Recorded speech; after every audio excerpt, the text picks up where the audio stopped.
30. Devotional Thoughts for Women, written by Monica Diaz, read by Belinda Sainsbury. Good morning, dear friends. Today is September 9th. Our devotional is entitled Minister of Loneliness.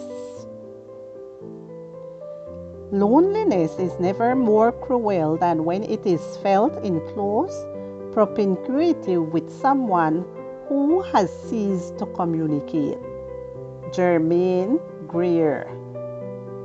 Many people are lonely.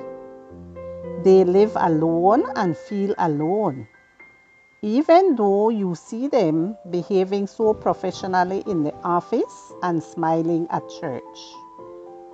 I know because I live alone and because I read the news and have confirmed that there is already a peculiar public acknowledgement of this social reality in two countries.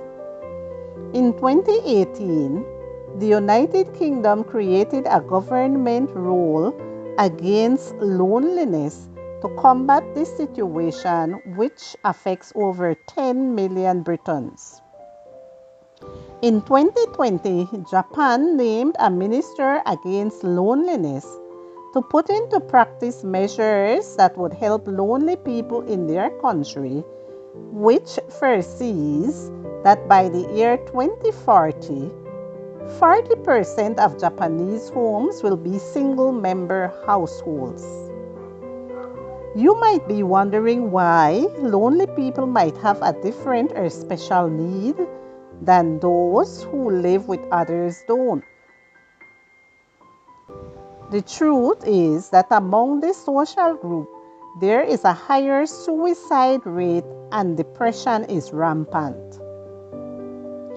I like the effort these governments have made to understand a difficult reality, such as the one faced by those who live alone, especially those who are older or have health issues. I like it for two reasons.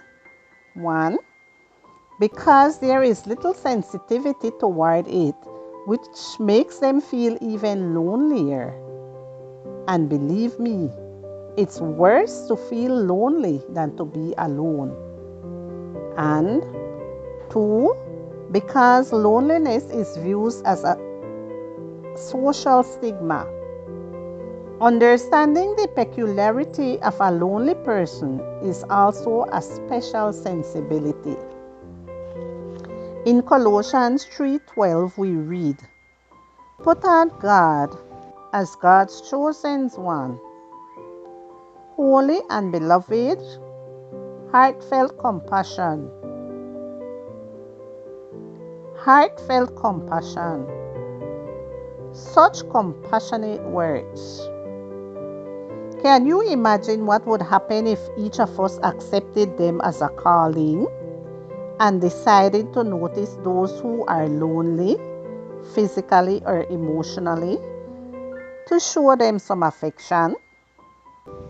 As God's chosen ones, holy and beloved, we would be clothing ourselves with a way of life that would make a difference in those who, like the psalmist, exclaim, "Look upon me, have pity on me, for I am alone and afflicted." Psalm 25:16. Looking around us, feeling compassion and acting truly moving, pure Christianity.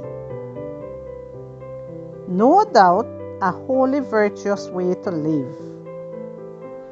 Minister against my neighbor's loneliness of heart, encouraging shut-in hearts who have not only learned not to ask for help, but also not to show what they are feeling inside.